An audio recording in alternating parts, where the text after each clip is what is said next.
Besides continuous movement, the only other real way to move in VR is teleportation. Well, I guess there's grab move, but we're not talking about that today. Today, we're talking about how to teleport. So let's get in it. Now, to get teleportation to work on our project, we're going to need a few things. We're going to need a teleportation provider, a teleportation interactor, and then finally an area that we can teleport to, such as the teleportation anchor or, well, teleportation area, which would be like this plane. So let's kick things off and get a teleportation provider in. To do that, I'm going to throw it on our locomotion system here. And if you remember, this is where I put the continuous move provider, and then we also have the turn or snap turn providers here. And so I'm just going to add a component, or actually I'm going to create an empty child, and I'm going to name this teleportation provider. And then we just add component. And of course, it's asking for a locomotion system, which I can just drag that here. And then we also have this delay time, and you can play with this if you want. This will just add a delay once teleportation is activated. Essentially, if you activate your teleportation, it'll wait a second or two before it actually teleports you. And you can use that to add in a vignette for comfort, but I think it's fine without it. Now, next up is going to be our teleportation interactor. And so this is what's going to interact with the world and teleport. It's going to be that ray that shoots out. So if we expand out here, I think it's more natural to have it on the right hand. And so we could customize this ray that we already have in the scene. I actually found out that there is a prefab that we can use. So if we go into Samples, XR Interaction Toolkit, and then go to Prefabs and Interactors, you can find this Teleport Interactor. So we just drag that onto the right-hand controller, and it should be set up for us for the most part. One goofy thing that's not done here is if you look here, it should work on an interaction layer mask called Teleport, but we don't have that. And it's kind of funny because you think that they would just add that in, considering, well, we're doing the XR Interaction Toolkit. It should just add that layer. But regardless, I'm going to go ahead and drag in the XR Interaction Manager here.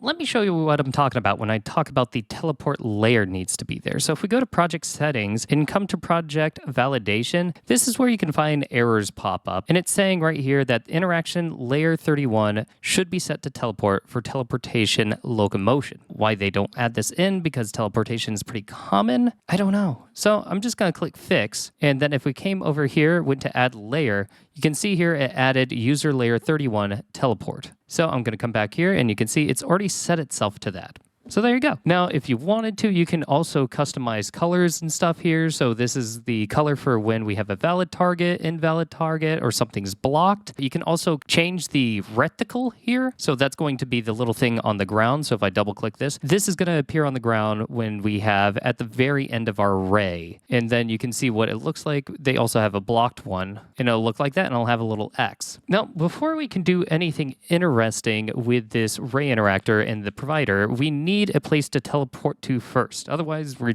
just not going to be really able to interact with anything. First, let's start off with the teleportation area. And again, you can find a prefab for this under the XRI Interaction Toolkit. So samples, XRI Interaction Toolkit, and then we're going to go into teleport. And you can see here we have a teleport anchor and teleport area.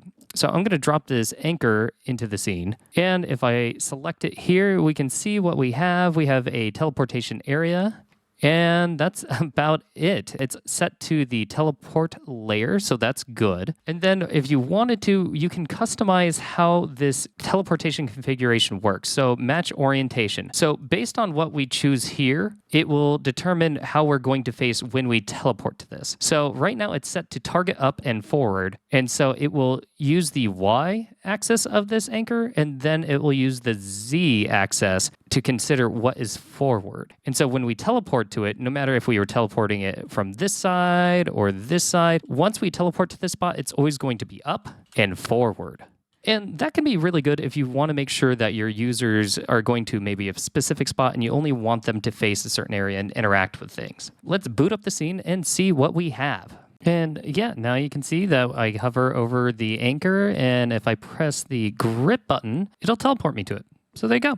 It works. There we have it, the teleport anchor. But, you know, we're not really after the teleport anchor. Sure, you can use it for a few clutch cases, but really you're more interested in the teleport area in which we can make this whole area teleportable. And so to do that, I'm just going to select this plane. I'm going to add component and find teleport area. And since we're not using the prefab here, which, well, we could, but I don't know. I like having a custom teleport area. But if we come back to the teleport area here that's on the plane, we just need to make sure we set this to teleport. Going to turn off the default there, and now it should be ready. Now, you can see that when I'm looking around, I'm able to teleport anywhere on the teleportation area, but I can't really rotate how I teleport. And also, I still have to use the grip button, which kind of sucks. So let's fix that. Now, in order to improve our controls, we're going to have to change how the teleport interactor considers the select action taking place. So currently right now, if we choose this, you'll see that it should be using an XR controller for getting input data, which you can find on the parent, the right-hand controller right here. So it's using this and it's saying, oh yeah, the select action value is going to be, well, the select input, which is the grip button. So that's how it's choosing that. But if we want it to have its own way of doing that, then we're going to have to put an XR controller on the interactor itself. So if we go to Add Component, XR Controller, and you'll see we've put one here, and you know what? I do want it to be mostly based off the right-hand controller, so I am going to come back over here. I'm going to select up here and the right controller default, and then we'll just customize some things. So again, how this normally works is it will just go to the default parent, whoever has the XR controller, but since this has one directly on it now, it's going to default to this one. Now, the things we need to customize here, we aren't really using any position, rotation, anything. We're not really using any of these, so we're going to go ahead and mark these off. And then for this, the select action and select action value, what we need is the teleport action. And so this is going to be right here, teleport select. So I'm going to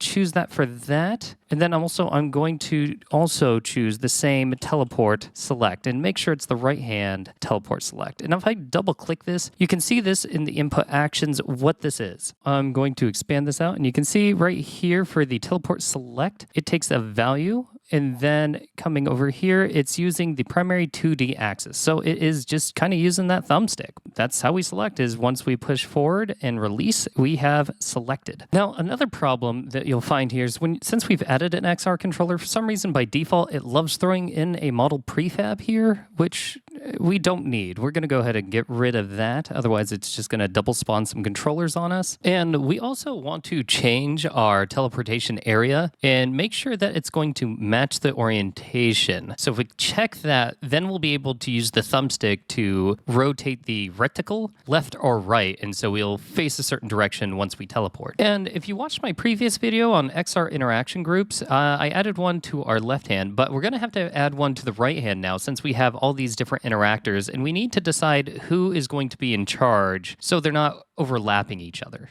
And you can see the one from the left hand that I have here, but that's not important. We're not playing with that. That was last video. This one, we need to add it to our right hand controller. So we're going to start by adding an XR interaction group. Okay, and then I'm going to hit the plus sign a few times. And let's see here. Right now, I only have 3 active ones. I do have the rate interactor, but I don't want to play with that and have that interswitch with the teleport. I'm okay with just the teleport active right now. And then I'm going to drag these in. And you want to put these in the priority that you want them to override the other ones. So teleportation's pretty important. I want that first. And then, let's see, I want direct and then poke. Now, another way you could actually organize this so you don't have to worry about which location these are in, you could just dictate who overrides who here. But since I already have these in the order that I want, I'm just going to leave them like that. And then we also need to get the XR Interaction Manager, which I have mine up here. And then finally, for the group name, this is going to be for the right hand, so you just type in right. We are almost done, but we're not quite there yet. We still need to add an action-based controller manager. And so this is what's going to tie it all together. And you'll see there's a bunch of empty slots here, and they're pretty self-explanatory. So, the manipulation interaction group is going to be the one that's already attached here. Then we have the direct interactor, and I'm just going to fill these out really quick. Now, we don't have a ray interactor, so I'm just going to leave that as none. Finally, we have teleport mode activate, cancel, turn, snap turn, move, and UI scroll. And since these are all based on the right hand, when we click this, we're going to be looking for the right hand. So let me look up activate. teleport mode activate, and then I'm just going to zoom right through all of these.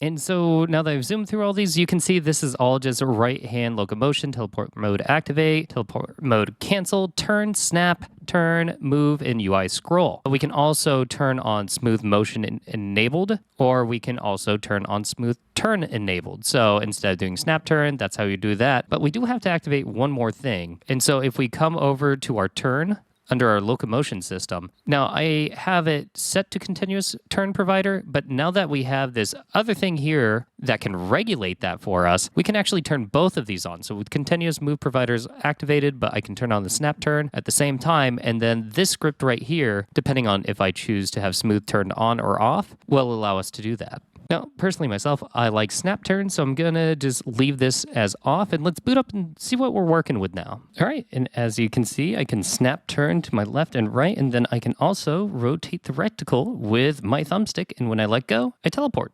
And there you have it. We have a functioning teleporter, and with my left hand, I'm able to continuously move, and I can still grab objects. So now we can teleport. Big shout out to my Patreon subscribers. Thank you for keeping me afloat. Sorry it's taken so long, but I'm happy to be back, and I'll see you in the next one. Bye-bye.